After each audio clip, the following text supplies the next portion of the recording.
Take that in. What's up, everybody? This is like your first Comic-Con spotlight panel that's just all about you, right? First, I'm a virgin. Be gentle. Be gentle. Be absolutely gentle.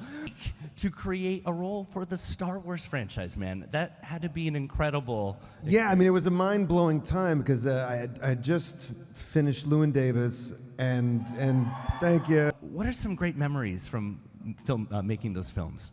I mean, we just, particularly John Boyega and I, we just laughed so much. He's just one of the funniest, sweetest, most beautiful people I've ever met. What do you think it is about, comic storytelling, or, stories that come from comic books originally, that just connects so much with fans out there? What do you think it is about that genre? It's myth, I think it's, humans have always explored really complex ideas through myth, through abstractions, and sometimes you're able to actually speak more deeply the more you abstract with your art.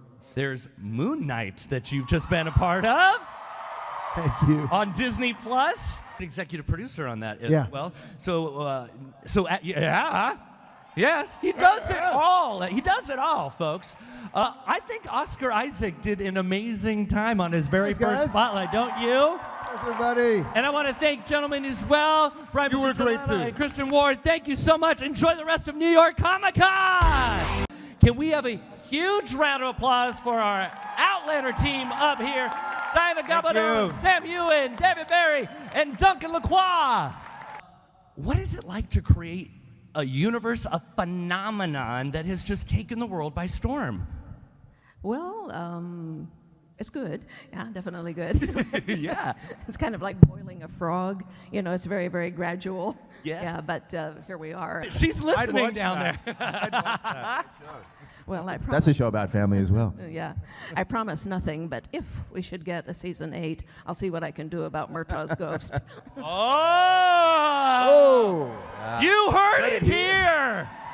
What a great compliment that, it's entertaining, you love it, but you're also learning from it as well. That's fantastic. I think I learned that it's less black and white. I always feel like Outlander's done these great scenes that are very dramatic, quite theatrical, big scenes that come direct from Diana's books.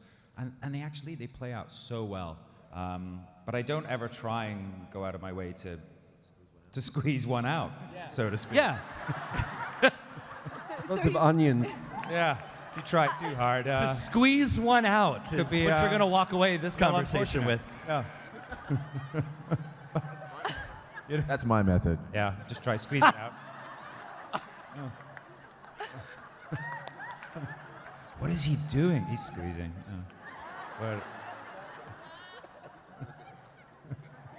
Give a big round of applause for Rob Macchio, everybody! Thank you, everybody. With our world a little insane as of late the last few years, it's kind of nice to be someone that can put a smile on someone's face. Stay gold, pony girl. I hear you out there. And how many Cobra Kai fans out here, right? Yeah. Season 5 just debuted, #1. Yeah. That's got to feel amazing, Ralph. It's crazy. Every chapter never ceases to amaze me. When I realized what the impact of this character was to people around the world, there's only one way to address that, and that's to completely embrace it, and that's what I do. And then Cobra Kai comes along, and now we got to embrace it. And you've taught us the proper way to wax a car all these years. And no one should have a dirty car ever again. Why do people come up to Dad and stand on one leg and put their arms in the air? What does that mean? Julia, Dad was huge, and we missed it. It's one of my favorite stories. That's a great story. So what's kind of cool is Dad gets to be a little bit huge again. You and I get to see it. You're more than huge again, man. Oh, there's my You my really story. are. A best-selling author and the creator of the Greciaverse, Leigh Bardugo! Does it ever get old to walk out on a stage like this with all of these fans who have embraced your work? What does that feel like? Incredibly weird and delightful, but also I can't see your faces because it's dark, which makes me sad. But also, like, I've never done an entrance like that where it's like, I felt like we were in, like, we're gonna wrestle. Like, it's like the WME, which we may. Sometimes when we greet each other, we just go, knife! It's just incredible to have all of you here. And boy, has Shadow and Bone really taken off here, right? Are you guys huge fans? Do you feel a pressure to portray your character, you know, up to everyone's expectations? Do you channel that, or you try to push that out of your mind? Yeah. Pressure's real, man. Yeah. It's real. It's legit. Well, Ben, this isn't your first rodeo, you know, approaching a character that is famous from another literary series, Prince Caspian from the Chronicles of Narnia. Yeah? I love words. I'm sure a lot of you do too. That makes me a logophile. A lover of words, which I learned quite recently, probably from Freddie. He Googled that. I love the way you say that, and it sounds filthy. You're like, let me drop some Latin on you. Logophile. Oh! Just this past week, I believe your newest novel for the Grishaverse has come out. Is that right? Yes? Woohoo! Demon in the Wood, everyone. Are we seeing this right here? What can you tell us about the new addition to the Grishaverse?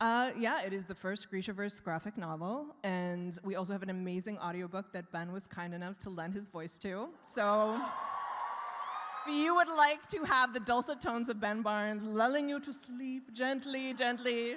Logophile. It's mostly just him reciting words in Latin. It's fantastic. Hi, guys. How you doing? Swell. Swell. Well, Isabel, swell. Absolutely. What a great welcome here in New York. Amazing. Yeah? Hey, New York! What do you look back on the show? Fond memories? Tom, let's start with you. Did you say farm memories? Farm? Yes. Yeah. Or some of I mean, it those. was Kansas, you know? I mean, the Kent farm was around a lot. I will say that the more the time passes, the more I appreciate it. John, I love you just sitting here just watching this little Well, show when that's I going on right decide- It's fascinating. When I decided to cast John Glover as Lionel Luthor, it was a big moment. You've been upgraded, John. Yes! Folks, can you stand on your feet and give it up for the cast of Smallville? Thank you, guys. Thank you so much to the four of you, and enjoy the rest of your New York Comic-Con.